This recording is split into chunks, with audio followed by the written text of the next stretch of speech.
No dia 23 de maio de 2015, eu entendi o que significava a palavra Deus. Meu nome é Fernanda e esse é um espaço de reflexão, onde eu compartilho as minhas experiências acerca da espiritualidade, do amor e da fé. Nesse dia, nascia o Tom, meu filho. Um filho muito aguardado, muito esperado, muito trabalhado dentro de mim, no meu corpo físico, no meu corpo emocional, nas minhas expectativas, na minha ansiedade, nos meus sonhos, nos meus desejos e também nas minhas frustrações. O Tom foi um bebê que demorou 5 anos para vir ao mundo. 5 anos para nascer nessa família. Foram 5 anos de muita espera, de muitas tentativas, muitas lágrimas, muita dor, muita dúvida de quem de fato eu era e do meu valor e aquilo que eu significava e também dúvida sobre o meu desejo genuíno de ser mãe. É engraçado como a gente, no momento que é colocado à prova, a gente duvida de tudo. E uma coisa que a gente não pode duvidar é da gente mesmo, mas a gente duvida mesmo assim.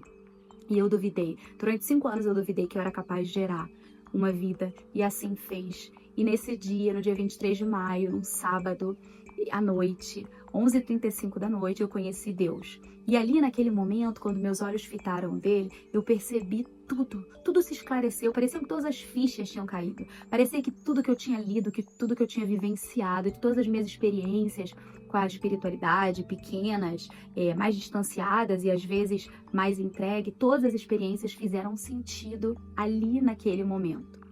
É claro que existem pessoas que precisam da matéria e que precisam do templo religioso para se conectar com Deus, que precisam do altar para se conectar com Deus, que precisam ler os livros para se conectar com Deus, que precisam conhecer a história para se conectar com Deus. E tudo bem. E tem pessoas que nem querem se conectar com Deus, ou pelo menos com esse Deus que a maioria acredita. E tudo bem também. Mas naquele momento que eu vi o Tom, eu percebi que Deus mora ali. Deus mora no nascimento da criança, de toda e qualquer criança. Deus mora no momento em que você abre a porta da sua casa e oferece água para um estranho que está com sede. Deus mora quando você fala uma palavra de amor e de carinho, de compaixão para alguém que está sofrendo por alguma questão. Deus mora no perdão. Deus mora principalmente no auto perdão. Deus mora naquela pessoa que você passa pela estrada e vê plantando uma fruta, um legume, uma verdura, e depois ela compartilha daquele alimento com 10 vizinhos, com 7 filhos, e todo mundo come um pouquinho daquilo. Deus mora ali, no compartilhar o alimento. Deus mora também em toda e qualquer manifestação de amor e carinho e de indignação que você tem quando você enxerga a sua sociedade doente, quando você enxerga pessoas fazendo coisas tão incomuns, tão bizarras à sua volta, e você enxerga aquilo e você perpetua amor diante daquilo. Deus mora ali também. Deus mora no trauma, em todo e qualquer que você sofreu. Deus mora quando você diz não para qualquer tipo de abuso. Deus mora ali também. Deus mora nas pequenas coisas.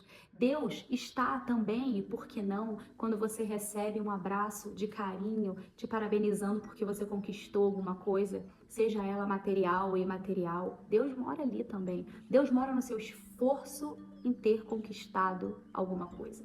Deus mora em todos os nãos que você disse. Em todos os nãos que você disse para o seu filho.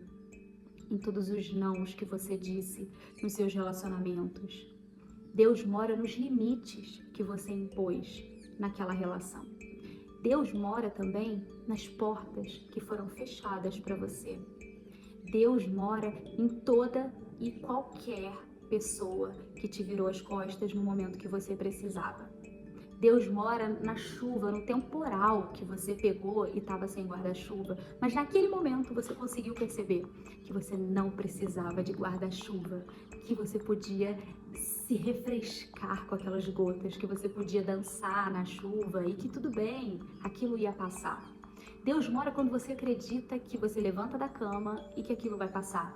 Mas Deus, Ele também está ali do seu lado quando você não consegue levantar da cama. E quando alguém fala para você, levanta dessa cama, Deus está ali.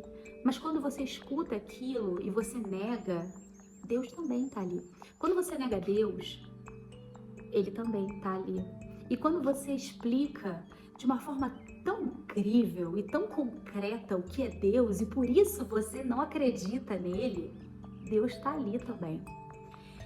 Ai, nesse processo todo do nascimento do meu filho, eu aprendi tanto com ele, eu aprendo assim como tantos cuidadores aprendem com seus filhos, eu aprendi tanto com ele, eu entendi que ele veio ao mundo, que ele veio para mim, para me curar de todas as minhas feridas, de todas as minhas mágoas, para me melhorar, assim como eu posso melhorar ele também, porque eu sou um pedaço de Deus também, você também é um pedaço de Deus.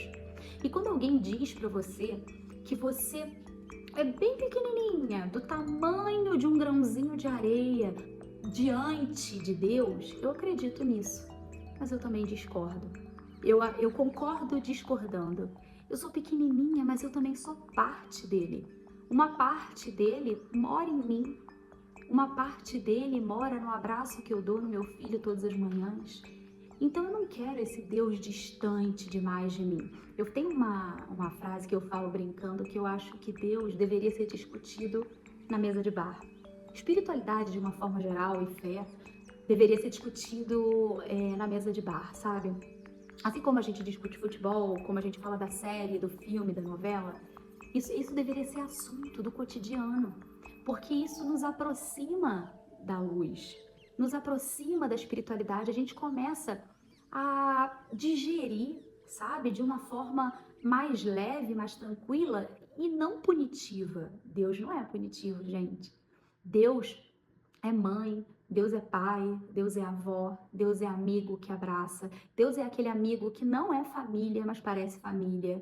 Isso é Deus. Deus, é claro, também é aquele religioso, aquele mestre que fala uma palavra para você e você fica, precisava ouvir isso. Isso é para mim. Deus também tá ali.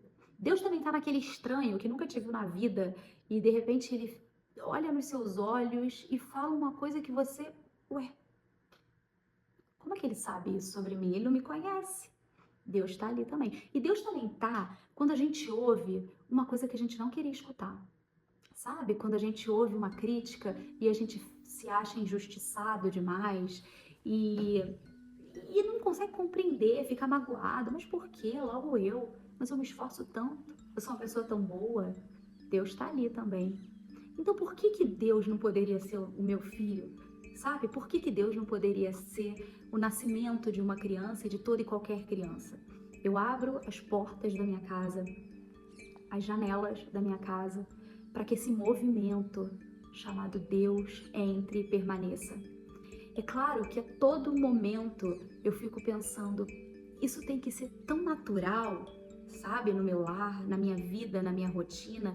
Eu não tenho que olhar, voltar o meu olhar para Deus só no momento em que eu estou desesperada. Mas eu acabo fazendo isso.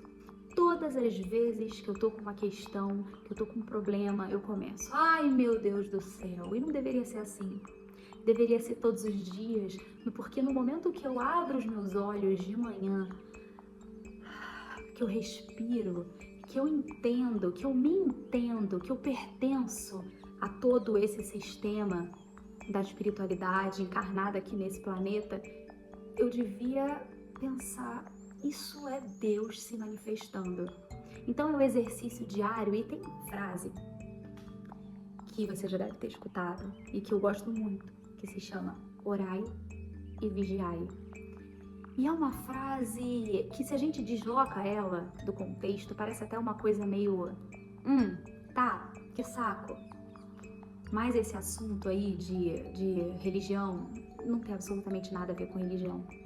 No momento que você se conecta com a sua força interior, no momento que você escuta aquilo que o seu coração diz, que a sua verdade diz, no momento que você aceita quem você é e o que você veio fazer aqui, seja o que for, nesse momento você se conectou com Deus, você se conectou com a sua verdade.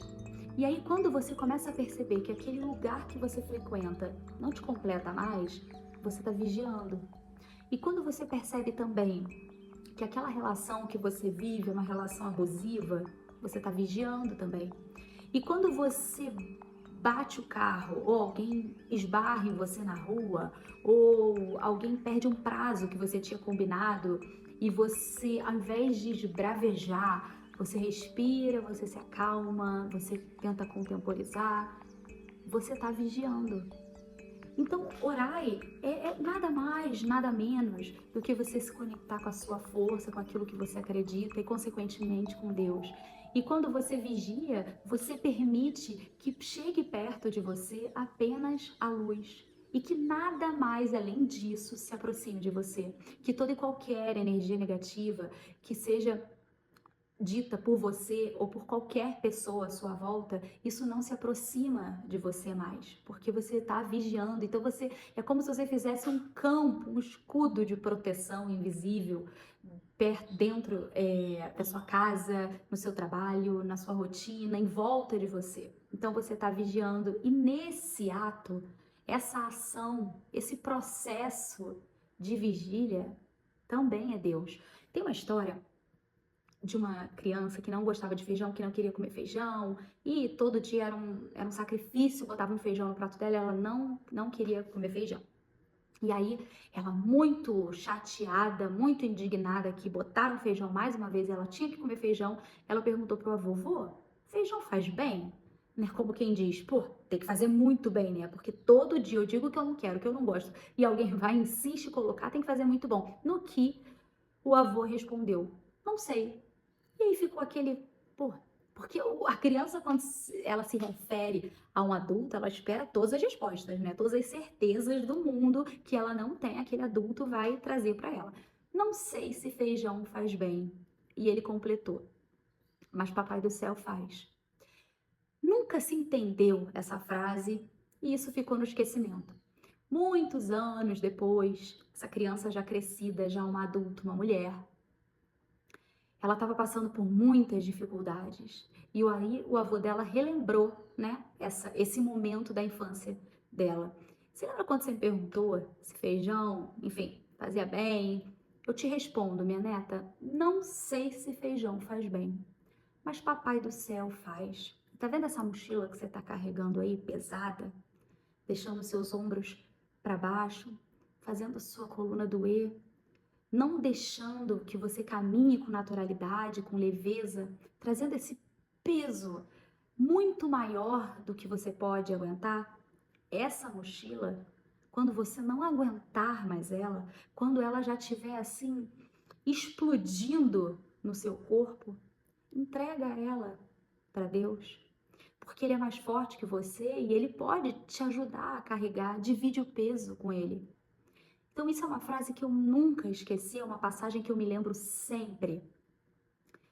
Toda vez que eu tô achando a minha mochila pesada demais, eu compartilho ela com a espiritualidade. Eu compartilho ela com aquilo que eu chamo de Deus, mas você pode chamar do nome que você quiser. E você também tem todo o direito de não chamar de nome nenhum, e talvez nem saber por onde começar a compartilhar suas dores. Mas mesmo que você não conheça, não compreenda racionalmente com quem você está compartilhando, eu te convido a fazer uma experiência. Compartilhe a sua mochila pesada com alguém. Compartilhe com a sua mãe, compartilhe com seu amigo, compartilha com seu colega de trabalho, compartilha com aquela pessoa que você nunca viu na vida, mas se identificou quando encontrou em algum evento, em alguma festa. Compartilha ela com o seu parceiro, com a sua parceira. Compartilha a sua mochila com alguém. Mesmo que esse alguém, na sua cabeça, não seja Deus, eu posso te afirmar, Deus está ali. Porque você é Deus. E uma partezinha dele tá aí, viva dentro de você, mesmo que você não enxergue, mesmo que a ciência não explique, mesmo que não seja uma matemática de 2 mais 2 são 4, tá aí, dentro de você. Vamos compartilhar as nossas mochilas pesadas com quem consegue aguentar um pouquinho mais que a gente. Vai ser um alívio, é um conforto na alma, é um conforto no coração.